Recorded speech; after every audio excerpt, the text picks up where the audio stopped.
Perfecto. Vale, perfecto. Pues voy a compartir pantalla.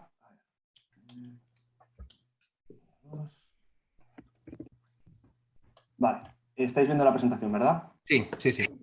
Son esas cosas que ya hemos pasado 500.000 veces por ahí, pero seguimos preguntando lo mismo. Vale, pues a ver, y veis ahora, ¿verdad? Espera un segundo, voy a pasar diapositiva para ver si también se ve. ¿Sí? Sí, lo vemos. Genial. Perfecto. Perfecto, pues bueno, empiezo.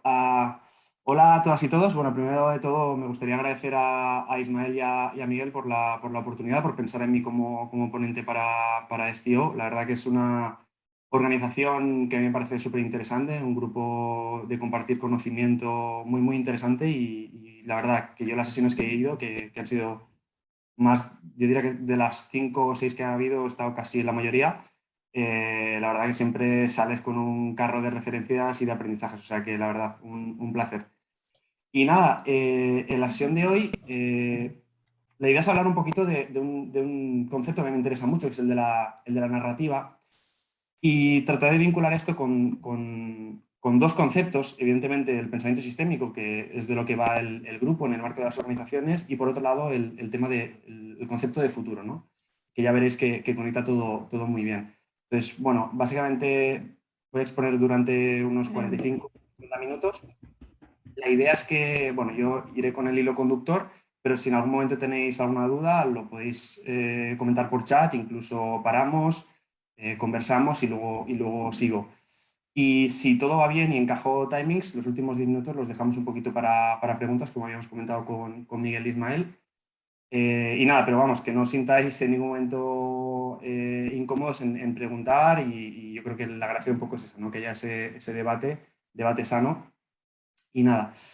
Bien, pues empiezo un poco. Explico primero un poquito quién soy, porque a pesar de que soy un asistente habitual del grupo, es posible que hoy tengamos alguna persona nueva y bueno, enmarco un poquito, ¿no? mi trayectoria. Básicamente yo soy Xavi, de formación estudié publicidad, pero bueno, mi perfil es bastante ancho. A lo largo de mi carrera profesional me he dedicado sobre todo a dos ámbitos, desde el punto de vista estratégico, el branding, que básicamente tiene que ver con la competitividad de las marcas desde un punto de vista de significados, y por otro lado también me he dedicado a la innovación, trabajando mucho con el paradigma de innovación abierta.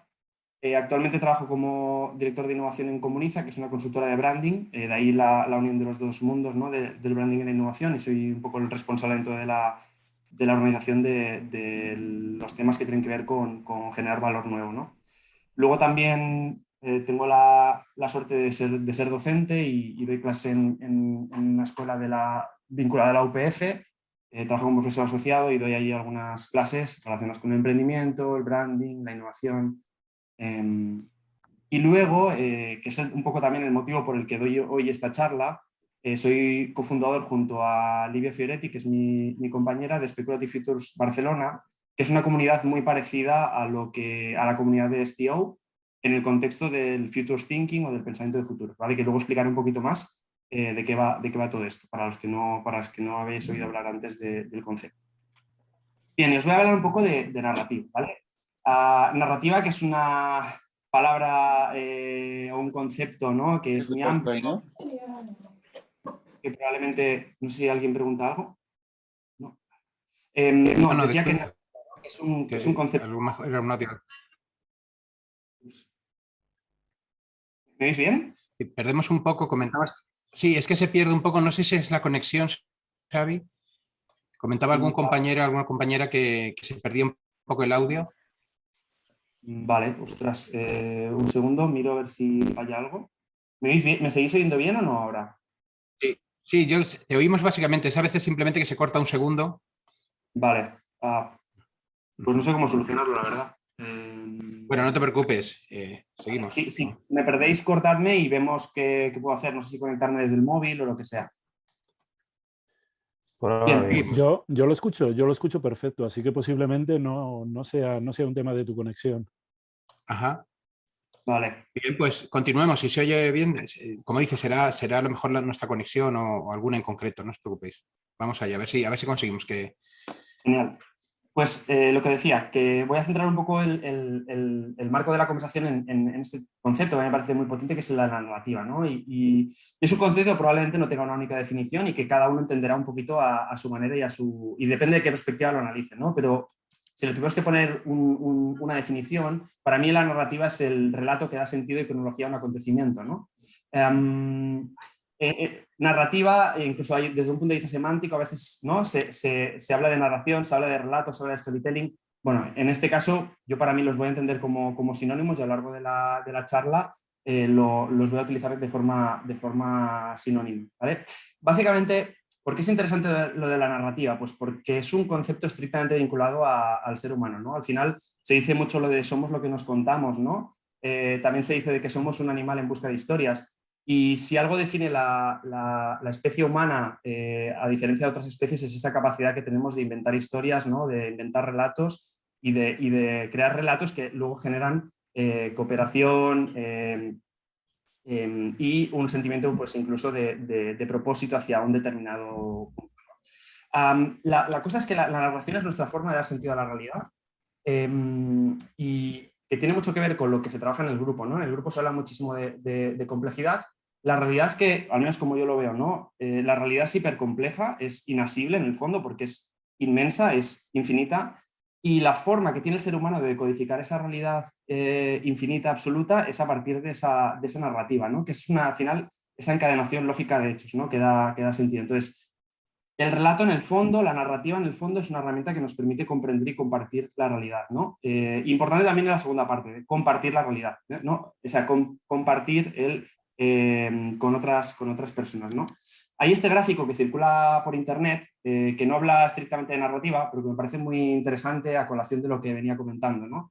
Que es en realidad cómo conectamos información, ¿no? Y si vemos como en las distintas partes del gráfico, ¿no? Vemos primero que hay datos, luego esos datos se convierten en información, luego en conocimiento, luego en insight, luego en wisdom, ¿no? Y en realidad la narrativa lo que hace es esa conexión de puntos, ¿no? En realidad es nuestra principal herramienta cognitiva para operar con la realidad, ¿no? Y utilizando la analogía que se utiliza mucho en epistemología, en realidad es como una especie de mapa que nos permite navegar por el territorio, ¿no? Claro, eso tiene también un punto de vista a veces, o un cariz a veces negativo, ¿no? Que es que tenemos obsesión por ese relato y a veces generamos relatos que no tienen correspondencia con la realidad, ¿no? Hay este concepto que yo descubrí por Nassim Taleb, que es el de la falacia narrativa, ¿no? Que es que nosotros generamos narrativas siempre y muchas veces lo que hacemos es generar una especie de unión entre un suceso A y un suceso B, ¿no? Y eso nos lleva a veces a ejemplos tan absurdos como que, no sé, si me pongo los calcetines rojos tengo un buen día, ¿no? Porque lo que hacemos es asociar el suceso A con el suceso B, ¿no?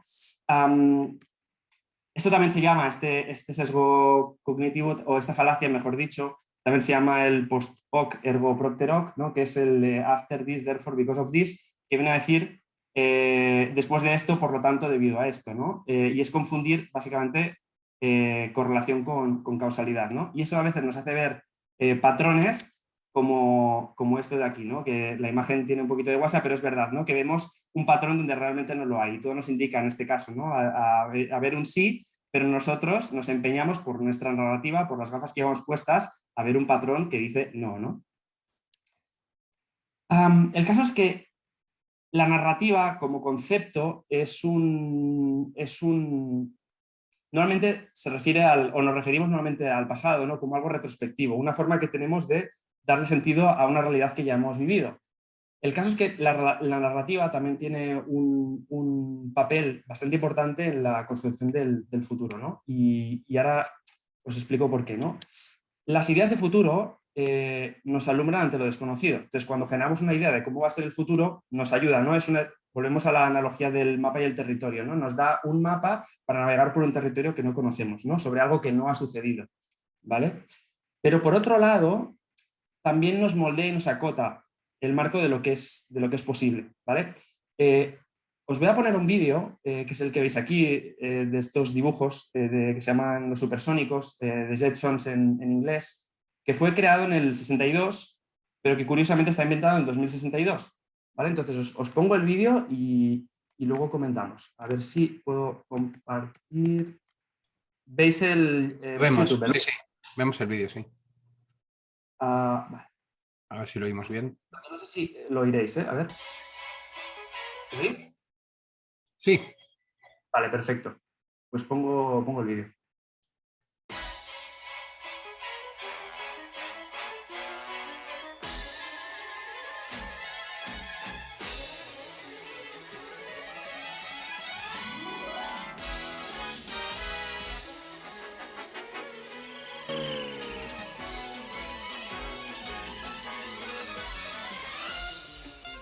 Meet George Jetson.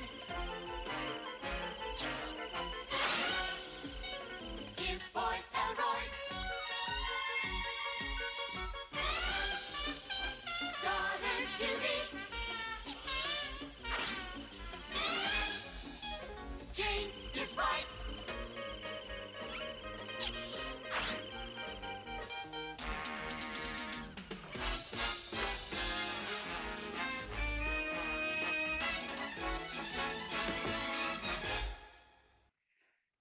Disculpad porque creo que os habéis comido el pop-up, ¿verdad? De YouTube. Bueno, pero sí. Pero se entiende, ¿eh? Sí. Se entiende. Sí, Vale, lo se entendemos. entiende. No sé si os habéis fijado, a mí de este vídeo hay 2 o 3 detalles que me han llamado poderosamente la atención. Es un vídeo ambientado en un futuro que nos queda todavía, a 2021, a casi 40, bueno, más de 40 años vista, ¿no?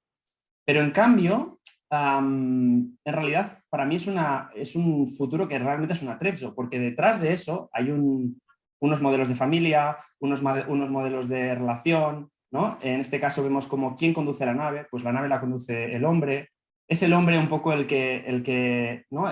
Tiene cuidado de la familia y evidentemente la captura de pantalla que he hecho no es casual, ¿no? La mujer, en este caso, bueno, creo que esta es la hija, pero bueno, la mujer se abraza con el hombre y entonces le enseña la mano y el hombre le da el dinero y la mujer se va, ¿no? En realidad estamos viendo unas ideas subyacentes a esta idea de futuro que son las ideas, en este caso, de 1962, obviamente, ¿no? Esto en 2021 nos chirría mucho y probablemente estos dibujos los hubiéramos censurado, ¿no? Pero lo que quiero decir con esto es que al final estas narrativas que generamos de futuro de alguna manera nos acotan, nos moldean, nos dan ese mapa para interpretar luego el territorio. Y eso tiene, como decía, sus puntos buenos porque nos dan cierta anticipación a lo que está por venir, pero por otro lado nos moldean, nos acotan, ¿no?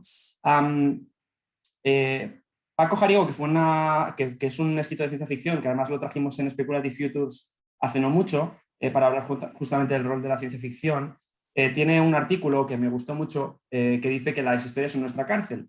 Y es interesante, ¿no? Porque conecta muy bien con lo que comentaba, ¿no? De que en realidad esas ideas de futuro tienen muchísimo poder, ¿no? Y en este caso, el hecho de jugar con la narrativa de futuro que generan los supersónicos, pues perpetúa un modelo de familia, perpetúa un modelo de sociedad, etcétera, etcétera, ¿no? Por tanto, esta doble vertiente de la narrativa, ¿no? Enfocada en el futuro, que por un lado nos da cierta luz sobre lo que no conocemos, pero por otro lado nos moldea, nos sesga y bueno, que no es neutral, ¿no? Con esto un poco lo que quiero transmitir también, este es un concepto que también Miguel lo nombra mucho las veces que he hablado con él, que es el de la dependencia del camino, ¿no? De cómo en realidad pasado, presente y futuro están íntimamente relacionados. Y las ideas de futuro muchas veces tienen que ver con el presente y tienen que ver con el pasado, ¿no? Hay esta frase de Víctor Hugo que me gusta mucho, dice que es la historia, y dice es un eco del pasado en el futuro, es un reflejo del futuro en el pasado. Y en el fondo es eso, ¿no? La línea temporal de pasado, presente y futuro, que normalmente lo vemos como algo muy, muy diacrónico, ¿no? Muy faseado, en el fondo está todo conectado y es una especie de continuo, ¿no? Y en realidad las ideas de futuro realmente reflejan los valores del presente y del pasado. Y en realidad es una especie de fluir, ¿no? Intentaré no ponerme muy técnico, pero hay un término que me gusta mucho que ahonda mucho en esta idea, que es el del tiempo topológico. La topología es una rama de las matemáticas que estudia las propiedades de los cuerpos geométricos que permanecen inalteradas a pesar de que tenga transformaciones continuas, ¿no? Y se utiliza muchísimo el ejemplo del donut y de la taza, porque son el mismo objeto en el fondo, ¿no? O sea, realmente es la misma masa, simplemente que hay una deformación, pero es el mismo objeto, ¿no? Y este es un concepto que utiliza George Claver en el libro Shape of Time en el 62, y habla de este tiempo topológico, ¿no? Que tendemos a ver, lo que viene a decir es que en realidad el tiempo es una especie de continuo con deformaciones, y que en realidad esa distinción de pasado, presente y futuro no existe, ¿no? Que me parece muy interesante en el terreno de las narrativas. Yo conocí el concepto por un autor que se llama Agustín Fernández Mayo, que tiene un libro que se llama Teoría General de la Basura, que ahonda mucho en este tema, y al final lo que viene a decir es que el tiempo es una superposición y entrelazamiento de momentos históricos, ¿no? Y en realidad muchos momentos conviven en el mismo tiempo, ¿no? Porque vamos a poner un ejemplo muy, muy casual, pero cuando nos sentamos a ver la tele viendo Netflix, pues estamos utilizando Netflix, que es del año 2012, pero a la vez el plato que estamos utilizando, que es un plato con queso, pues el queso tiene pues no sé cuántos miles de años, ¿no? O todos, pues luego el domingo vamos a misa, ¿no? Y en realidad lo que hay es una especie de entrelazamiento y de superposición de momentos temporales que suceden en el mismo momento, ¿no? En el caso de la narrativa, lo que vengo a decir en clave de futuro es que influyen nuestras creencias, valores, expectativas sobre lo que está por venir, y que son como una especie de filtro o de gafas que nos filtran la realidad, ¿no? Entonces, yo hago una pregunta aquí también, que es ¿sobre qué narrativas de futuro estamos interpretando la realidad? Porque estamos operando sobre unas narrativas de futuro, ¿no? Y cuando pues, el que era pequeño y vio los supersónicos, pues estaba metiendo en su cabeza una narrativa de futuro con unos ciertos valores, con unas ciertas metáforas, con unos ciertos modelos de lo que es bien, incluso éticos, ¿no? Lo que es bien, lo que es mal, lo que es correcto, lo que es normativo. Y yo me pregunto, ¿sobre qué normativas de futuro estamos operando ahora mismo, ¿no? Hay una especie, dentro de futuros, se habla muchísimo de los futuros oficiales, ¿no? Que son los futuros que vienen marcados por la agenda, ¿no? Normalmente venimos marcados por el futuro que nos proponen los políticos, por el futuro que nos proponen los medios de comunicación, que a su vez están muy fuertemente influenciados también por las fuertes empresas tecnológicas, ¿no? De hecho, podemos hacer aquí ahora mismo un experimento que puedes hacer individualmente. Imaginémonos el futuro en 2100, por poner un ejemplo. Probablemente todos nos imaginaremos un futuro muchísimo más tecnológico. Y en realidad la tecnología es solo un driver de muchos otros, ¿no? Hay muchísimas cosas que en el año 1000 eran igual que como son ahora en el 2021, ¿no? Pero en cambio nosotros, por el sesgo, por las narrativas de futuro que hemos recibido, tendemos todo a llevarlo hacia la tecnología, ¿no?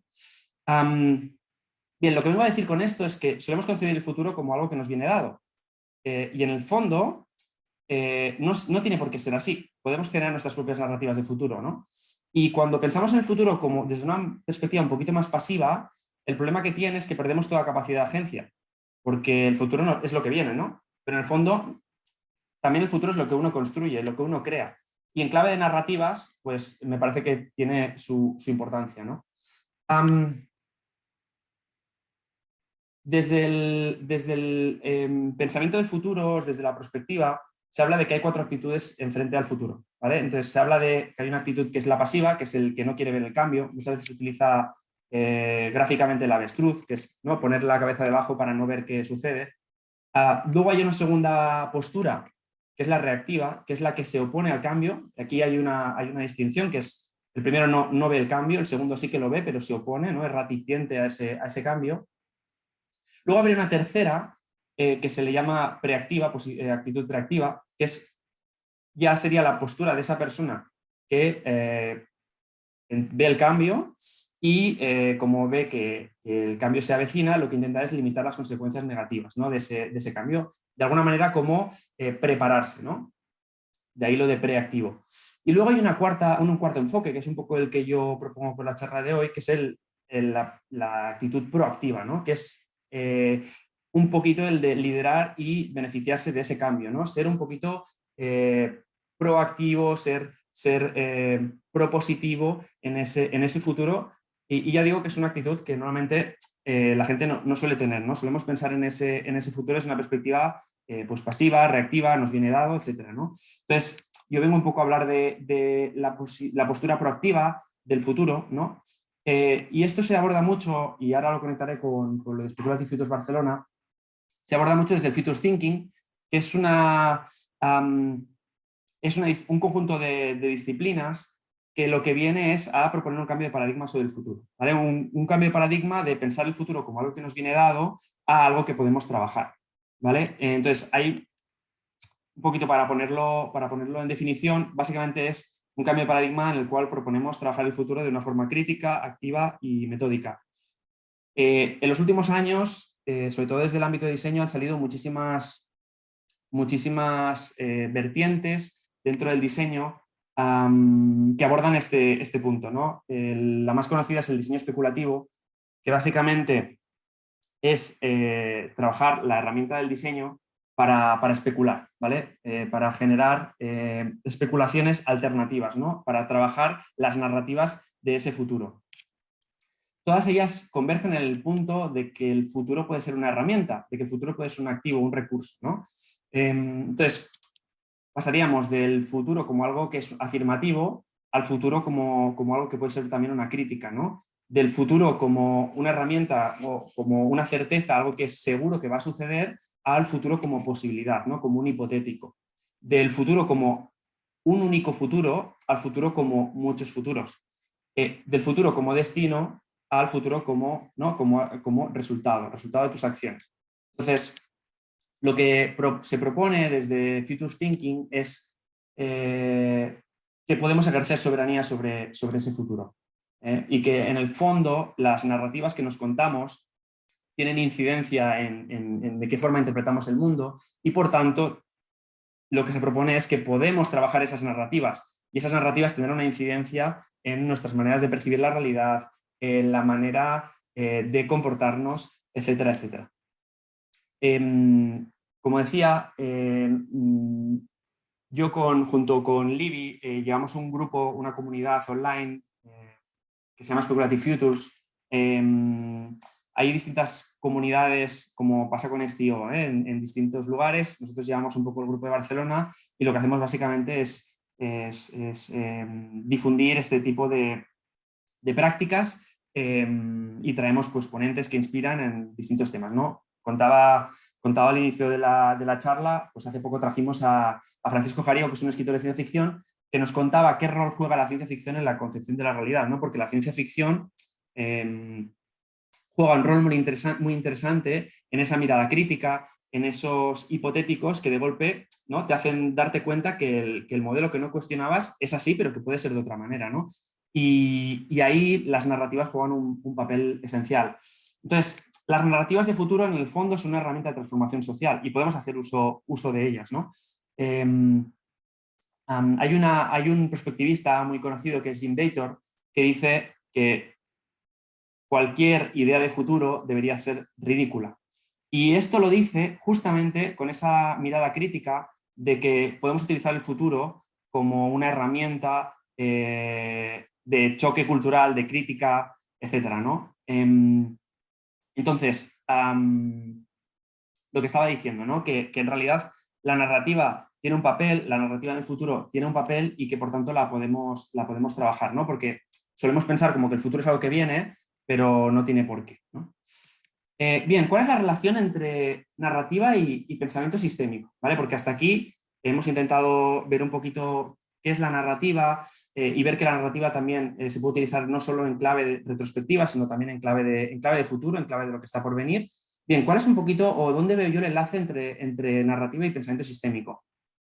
Lo que he hecho es irme a una definición de sistema, en este caso de Donella Meadows, y ella dice, ¿no? ¿Qué es un sistema? Un sistema es una configuración de elementos, de personas, células, moléculas o lo que sea, ¿no? Que están interconectadas de una manera que producen su propio patrón de comportamiento a lo largo del tiempo, ¿no?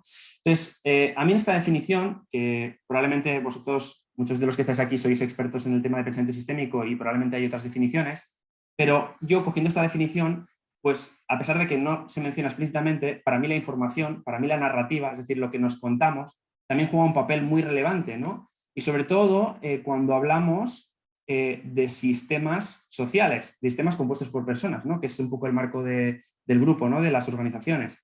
Entonces, lo que las personas se cuentan y piensan tiene mucha incidencia en cómo ese sistema, en ese caso, cómo una organización opera, ¿no? Lo que sucede es que muchas veces la narrativa es algo tan etéreo, ¿no? Es tan blando que no se ve, no se siente, no sabemos ni siquiera si es compartido, entonces cuesta mucho de coger, ¿no? Incluso, esto es un tema ya que afecta a la fenomenología, ¿no? Pero que no sabemos qué piensa el otro, o sea, no sabemos cuál es la narrativa del otro. Nosotros podemos esforzar a construir una narrativa, pero no sabemos qué entiende el otro por esa narrativa, ¿no? Entonces, de ahí que sea un poquito complicado, ¿no? El pensamiento sistémico, si algo que trabaja muy bien, es en el tema de abordar la complejidad, ¿no? En el fondo, es una herramienta que nos sirve para representar un poquito mejor la complejidad, ¿no? Entonces, ¿qué papel juega la narrativa dentro de esa complejidad? A mi modo de ver, y un poco el enfoque de la charla, la narrativa es una especie de hack a la complejidad, ¿vale? Porque si algo tiene... La complejidad tiene una cosa muy buena, ¿no? O tratar de representar la complejidad tiene una cosa muy buena, que es que te da más detalle de esa realidad, ¿no? A pesar de que la realidad absoluta nunca la podremos conocer porque es la que vemos, ¿no? No se puede... Cualquier representación es una simplificación y una reducción por definición, ¿no? Pero si algo tiene, o algo a mi modo de ver, que tiene dificultoso el pensamiento sistémico, es que te hace tan detallada la realidad que a veces es difícil operar con ella, ¿no? Porque a medida que añadimos detalle, nos dificulta muchísimo, ¿no? Y esto también hay el concepto este, ¿no? De parálisis por análisis, ¿no? Si yo tengo 3 datos, puedo tomar decisiones de forma muy fácil. Si tengo 5 datos, tomo todavía mejores decisiones, pero si tengo 100 datos, ya no sé qué hacer. Y un poco el punto que puede tener el pensamiento sistémico a veces, que es que tratar de representar esa realidad que es inasible, que es tan por definición, ¿no? Que no se puede coger, es que a veces añade muchísima dificultad. Y para mí, la narrativa es una herramienta para operar de manera más sencilla con la complejidad, ¿no? En este caso, con la complejidad en un sistema social, que sería la organización. Entonces, lo que digo, ¿no? La narrativa es una cosa palanca de cambio dentro de los sistemas sociales, ¿no? Yo creo que los que estáis aquí lleváis más tiempo con el pensamiento sistémico. Creo que ese es un tema que os trae por el, ¿no? que es el gran tema. ¿Cómo operamos con el sistema? ¿Cómo operamos con esa complejidad, ¿no? Y en ese sentido creo que la narrativa, por un poco con lo que contaba al principio, que es casi la herramienta cognitiva por definición del ser humano, nos es muy natural. Entonces, de golpe, es una poderosa herramienta que podemos utilizar a nuestro favor, ¿no? Porque las historias conectan profundamente con nuestra psique, ¿no? Con nuestra alma humana. Hay este concepto que a mí me parece muy curioso, disculpad que veo un poco de agua, que es el de la paradoja de la ficción, que es que cuando nos ponemos delante un libro, una serie de televisión, una película, que sabemos que es una ficción, existe una paradoja, que es que sentimos las emociones como si fueran realidad, ¿no? Y este es un tema muy interesante porque de forma racional sabemos que no existe, que no es verdad, pero no podemos no emocionarnos, no podemos... Y, ostras, aquí no le ha pasado, ¿no? De ver una película que acaba con un final un poco trágico y sales, a mí me pasa, salgo de la peli y estoy destrozado. Y digo, ostras, pero sí, sé que no es verdad, ¿no? Pero aún así no puedo salir de esa conexión casi como si fuera realidad, ¿no? Y esto me lleva un poquito a la paradoja de la narrativa es ficción, no es real. Yo creo que, y esto yo creo que se explica muy bien, pues porque al final el ser humano casi desde un prisma evolutivo ha evolucionado con la narrativa, ¿no? Podemos poner muchísimos ejemplos, pues Yo creo que esto lo toca mucho, yo no lo he leído, pero creo que lo toca mucho Harari, ¿no? En el libro de Sapiens. Y él cuenta, ¿no? Que en realidad pues casi todo o lo que ha hecho que el Homo sapiens evolucione hasta donde estamos hoy, pues tiene que ver con los mitos, con las narrativas. Y en realidad la idea de nación es una narrativa, la idea de Estado, la idea de religión es una narrativa, la idea de dinero incluso es una narrativa, etcétera, etcétera, ¿no? Entonces estamos muy cableados por el relato, ¿no?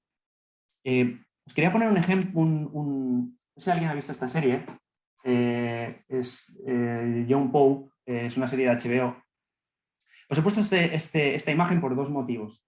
La primera es que yo creo que representa uno de los grandes relatos modernos del ser humano, que es la religión, ¿no? Entonces, la religión ha sido capaz de crear un relato poderosísimo y muy movilizador en términos sociales, ¿no? La fe mueve montañas, que dicen. Entonces, aquí vemos un ejemplo real de cómo un relato puede influir en un sistema complejo de personas. Y es el primer motivo. Y el segundo motivo por el que he incluido esta imagen de la serie de Young Pope, para los que no la hayáis visto, básicamente The Young Pope es una serie que trata sobre, bueno, hay la muerte de un papa y por tanto se escoge otro papa, ¿no? Y el papa que se escoge es este personaje de aquí, que es Jude Law. Y Jude Law es un personaje bastante críptico, un pelín misterioso. Y lo que decide hacer Jude Law una vez coge el poder de la iglesia es generar una narrativa basada en este caso en el misterio y la ocultación. Entonces, en lugar de hacer la iglesia más accesible, que es lo que nos diría el sentido común, él coge y hace la iglesia mucho más misteriosa, empieza a ocultar cosas, de forma que lo que genera la gente todavía es una fe muchísimo más grande y un culto mucho más grande. Y genera una práctica y un culto muchísimo más exagerado, ¿no? Entonces, este es un ejemplo, es muy gráfico y es una ficción, obviamente, de cómo en realidad las narrativas tienen ese poder movilizador que yo creo que en el marco de las organizaciones es muy potente, ¿no? Pero no hace falta irse a la ficción. También podemos irnos a la realidad y podemos ver, ahora os enseñaré algún caso, que además yo creo que es territorio común y que es muy conocido, de comportamientos que podemos decir en clave sistémica, ¿no? Comportamientos no lineales, incluso casi imposibles desde una perspectiva igual lógica. Y yo creo que un buen ejemplo ahí es el deporte, ¿no?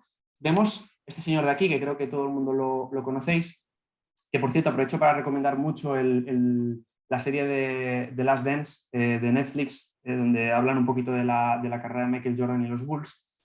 Pero el caso, yo no soy demasiado aficionado al baloncesto, pero sí hay una cosa que me cautiva mucho y además que me llamó poderosamente la atención en la serie documental, es que Michael Jordan fue capaz de generar una narrativa.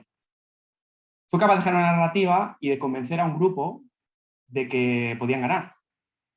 Y no quiero reducirlo todo a que los Bulls ganaran 6 títulos de la NBA en 8 años fue por una cuestión de narrativa, pero porque sería naif pensar que hay un único factor cuando algo se produce, ¿no? Y al final es una multitud de factores, pero la narrativa juega un papel muy importante, ¿no? Por lo que decíamos, sobre todo por la incidencia que tienen las personas. Y es algo que se aprecia de forma tangencial en toda la serie. Cómo Michael Jordan es capaz de construir un relato del equipo, de construir un relato incluso sobre sus compañeros y evidentemente de construir su propio relato de él como persona que capitanea el equipo, ¿no? Y lo bueno es que los Chicago Bulls no habían ganado nada desde que se había formado el equipo y en 8 años fueron capaces de ganar 6 anillos de la NBA, ¿no? 6 títulos de la NBA. Por tanto, yo creo que aquí jugó la narrativa un punto súper importante, ¿no? Hay otro caso que me parece muy, muy bueno y probablemente algunos de aquí ya conocéis, que se conoce además como efecto Bannister. Roger Bannister era un corredor que era especialista en correr la milla. El caso es que en los años 40 se creía que el ser humano no estaba preparado fisiológicamente para bajar la milla, para bajar de los 4 minutos en la milla. Y la cosa es que bueno, el récord fue bajando, bajando, bajando hasta los 4 minutos, ¿no? Y una vez llegaron a los 4 minutos, pues como que los corredores no eran capaces de correr en menos de 4 minutos. Era imposible. Entonces hubo un momento donde ya los expertos en fisiología de aquellas, los médicos, decían que fisiológicamente el ser humano había tocado techo en los 4 minutos, ¿no? La cosa es que Roger Bannister, este corredor británico, 9 años después, ¿vale? Los récords van bajando poco a poco y de golpe hay un estanque de 9 años donde el récord no se consigue bajar, hasta que un día Roger Bannister consigue correr esa milla en 3:59, ¿no? Lo interesante de esto, que podemos decir que Roger Bannister era un privilegiado, que seguro que lo era y era muy bueno haciendo lo que hacía, ¿no? En ese momento el mejor, tardó 9 años en superar ese récord. Lo curioso del asunto es que 46 días después otro atleta consiguió bajar el récord. Y así sucesivamente, hasta que, bueno, unos años después habían ya prácticamente 40-50 corredores que habían bajado el récord de Roger Bannister, ¿no? Entonces aquí, y de nuevo, no sabemos con certeza cuáles son los factores que determinaron eso, pero, ostras, de golpe el ser humano fisiológicamente cambió. Evidentemente que influyeron los entrenamientos, influyeron también el calzado, la tecnología, etcétera, etcétera, ¿no? Pero qué curioso, ¿no? Que de golpe hay alguien que rompe una narrativa que se había creado, que es que el ser humano no puede bajar de los 4 minutos, fisiológicamente hablando. Y una vez se descubre que esa narrativa es falsa, entre comillas, ¿no? Muchísimos corredores son capaces de correr en menos de 4 minutos, ¿no? La milla. Entonces, me parece que es otro caso curioso de cómo la narrativa afecta en esa acción del ser humano, ¿no? Y con hechos palpables. Y en ese sentido el deporte es muy enriquecedor, ¿no? Este hecho muchas veces se denomina como la profecía autocumplida, ¿no? Y es cómo en realidad las creencias influyen en los resultados, ¿no? Y el hecho de que en realidad la creencia es una narrativa, podríamos decir, ¿no? Nos hacemos una narrativa, una creencia, que es imposible que bajemos de los 4 minutos, por tanto eso influye en la expectativa que tenemos, por tanto influye en nuestro comportamiento, que es que por mucho que entrene más no podré bajar de los 4 minutos y por tanto eso tiene un resultado que es que no consigo bajar de los 4 minutos.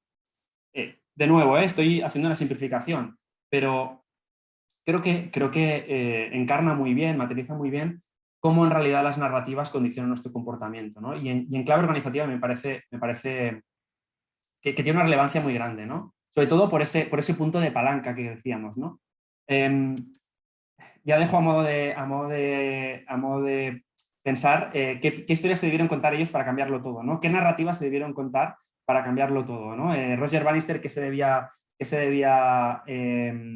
contar cuando entrenaba para bajar de los 4 minutos, ¿no? Y qué se contó distinto que no se contaron los otros corredores, ¿no? En el caso también del pensamiento sistémico está esta herramienta que yo creo que es muy de básicos, ¿no? Cuando empezamos a trabajar con este enfoque, que es el del iceberg, ¿no? Que dice básicamente, ¿no? Cómo en realidad de lo que vemos en la superficie, que es un evento, en realidad hay muchísimas más cosas por debajo, ¿no? Están los patrones, están las estructuras subyacentes y están los modelos mentales. Entonces, en lo más profundo de esos eventos que vemos están las narrativas, en el fondo, ¿no? En el caso de la prospectiva, hay un prospectivista muy conocido de futuros, ¿no? Que se llama Sohail Inayatullah, que utiliza un modelo muy parecido, que a veces incluso se representa con el mismo iceberg, ¿no? Que él cuenta cómo hacer que el cambio sea perdurable. Entonces aquí distingue como cuatro puntos, ¿no? Xavi, estamos en -4 simplemente para que te orientes con el tiempo. Vale, genial, mil gracias.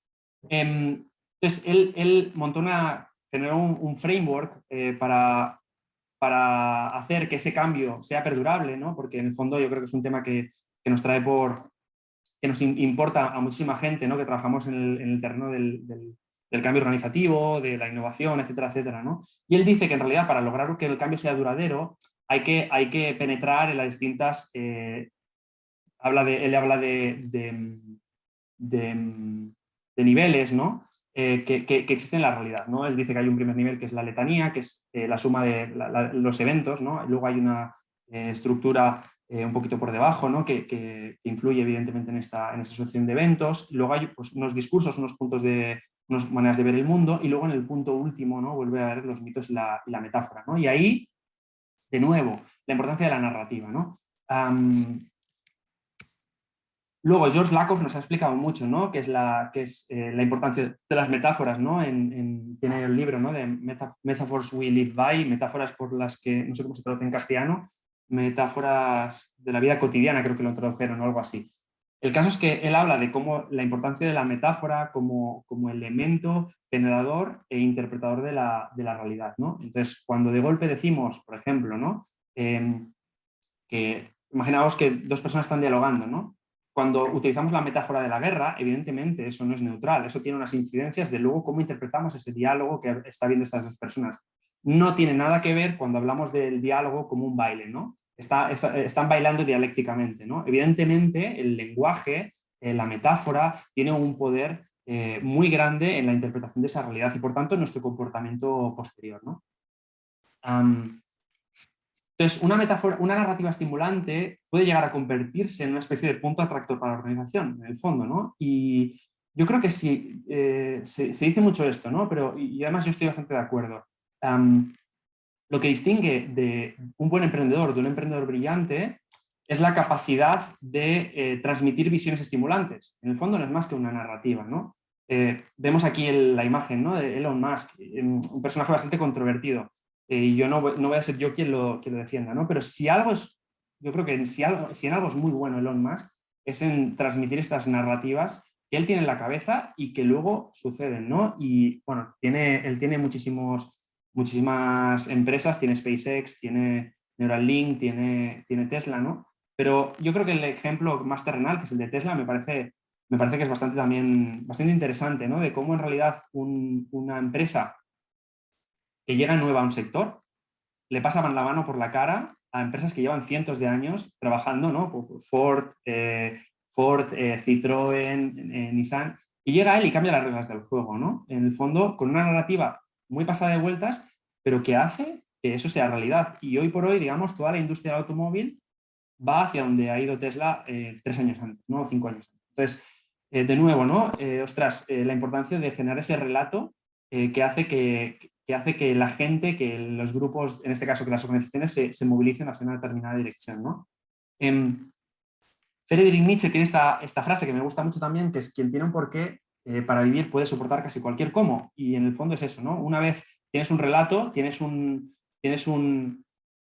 lugar al que quieres llegar, casi que estás dispuesta a pasar por todo lo que sea necesario, ¿no? Y en el fondo las narrativas en clave organizativa funcionan de ese modo, ¿no? Y en ese caso, pues las narrativas de futuro, las narrativas no de lo que sucedió, sino de lo que está por suceder, ¿no?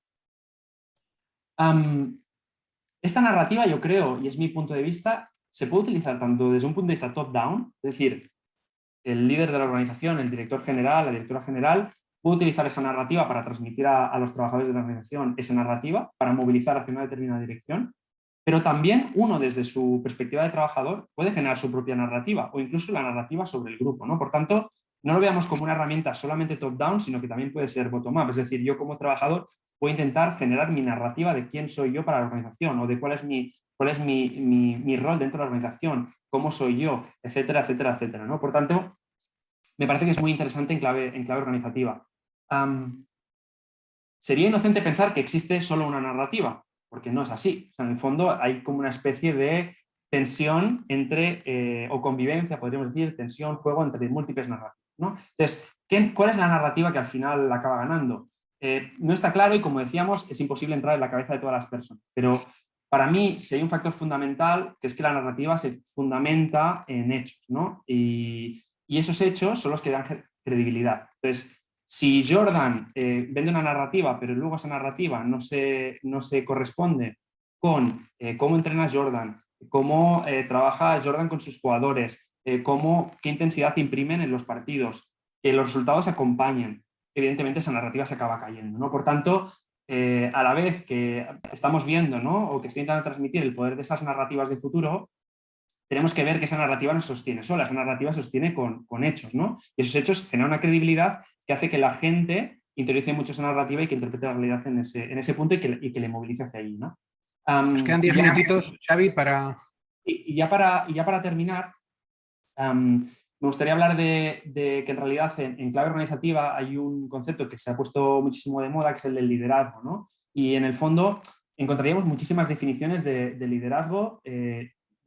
Para mí hay una que me gusta mucho, que es que liderar en el fondo consiste en crear contextos propicios, ¿no? Es decir, cómo hacemos como líderes en el contexto que estemos, cómo generamos ese contexto propicio para que todo el mundo dé el máximo y para que todo el mundo brille, ¿no? y dé el máximo de sus posibilidades. En el mundo del deporte hemos visto muchísimos casos, ¿no? Hablamos de Jordan, pero podríamos hablar de Pep Guardiola, pues cuando estaba el Barça del Dream Team, ¿no? Cómo el líder fue capaz de generar un contexto propicio donde en realidad hay jugadores que no son tan buenos, pero que acaban siendo muy buenos por esa narrativa, ¿no? Esa visión conjunta que tiene toda la organización, ¿no?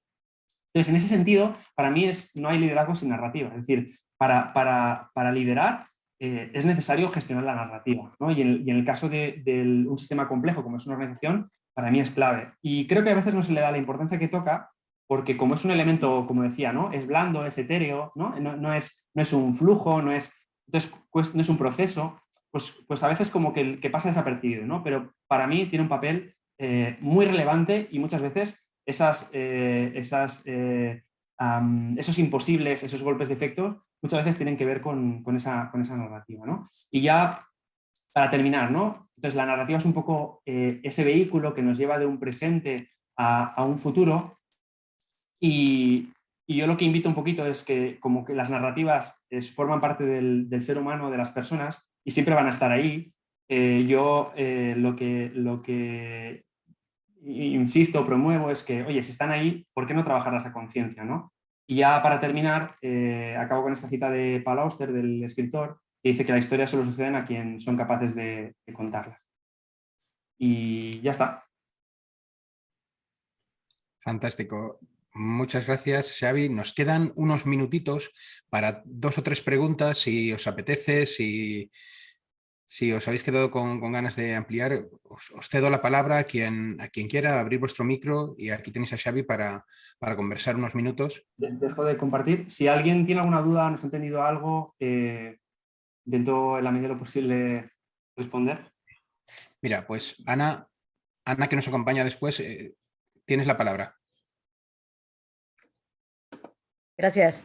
Mira, me encantó este concepto de narrativas y quería escuchar un poco cómo ves tú que debería al final, cómo deberíamos de crear una narrativa hacia el futuro. O sea, ¿cuál es la narrativa que ves hoy día que está en el mainstream sobre el futuro y hacia dónde deberíamos o qué necesitaríamos hacer para construir una narrativa distinta? Buena pregunta, difícil de responder también, pero yo creo que la narrativa que normalmente tenemos todos es una proyección del momento presente y yo creo que lo que hacemos es coger los hechos, o sea, hay este sesgo de la disponibilidad, ¿no? Que lo que hacemos es coger lo que tenemos más a mano y a partir de ahí hacer una extrapolación. Entonces, creo que desgraciadamente vemos el futuro como los hechos que tenemos más disponibles y eso viene muy marcado por los medios de comunicación. Entonces, eso por un lado. Entonces, normalmente, pues lo que digo, ¿no? Esa prolongación de los hechos que tenemos más disponibles, que viene de ahí. Y luego, ¿cómo construir una narrativa? Yo creo que no es sencillo. Al final es generar Por eso digo, ¿no? De que es algo que es como muy difícil de coger. Al final, yo creo que es transmitir una idea marco y reforzarla con todos los hechos que uno pueda. Entonces, en el caso de Michael Jordan, cuando él generó la narrativa de que era un equipo ganador, pues es todo el tiempo con ese marco, ¿no? De que los Bulls son un equipo ganador, tratar de aplicarlo en todas las acciones, en todos los comportamientos que tenía Michael Jordan, en este caso con todo el equipo, ¿no? En el entreno, en las duchas, cuando sale luego, en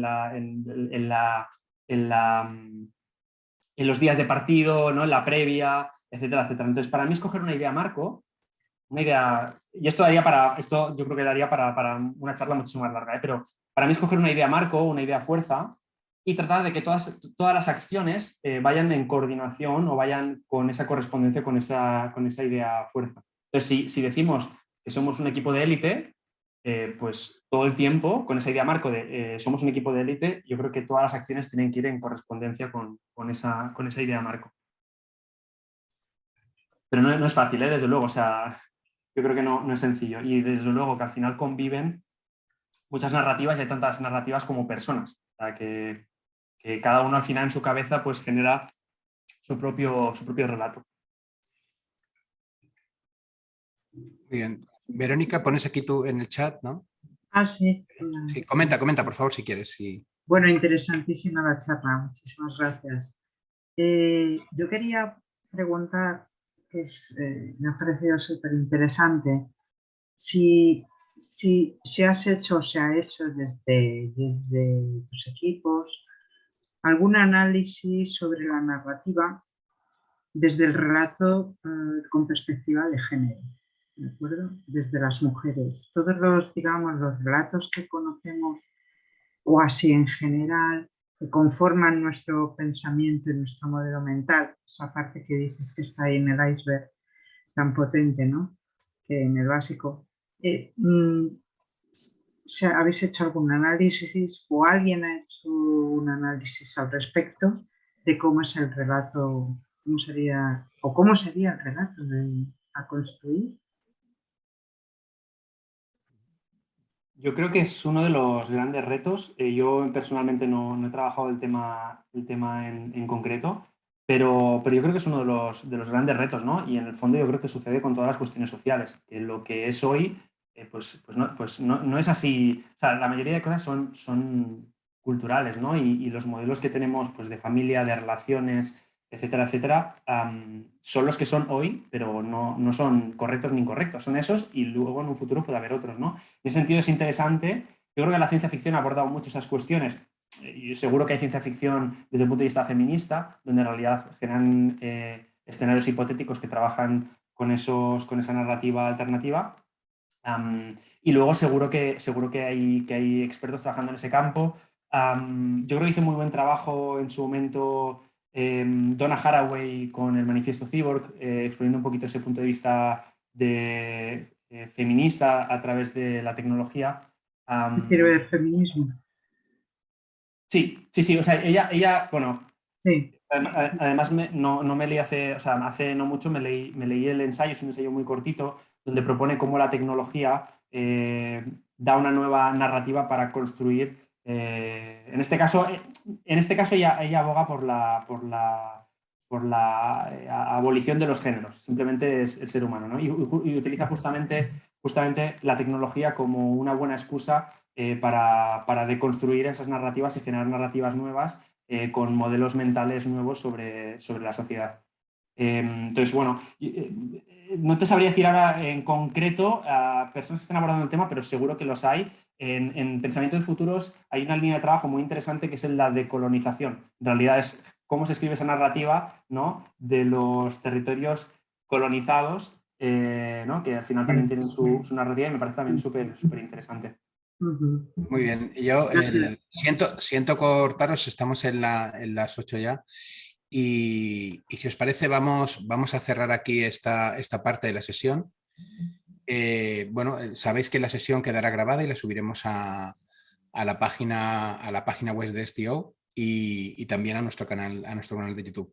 Xavi, muchas gracias. Creo que ha sido una ponencia muy interesante y yo creo que nos quedamos, yo personalmente me he quedado con ganas de seguir debatiendo porque quería comentar alguna experiencia de cómo desde la experiencia y la práctica del System Thinking surgen momentos fantásticos para construir narrativas y cómo la representación sistémica ayuda a ese compartir la narrativa, ¿no? y a poner de manifiesto las visiones de cada agente, ¿no?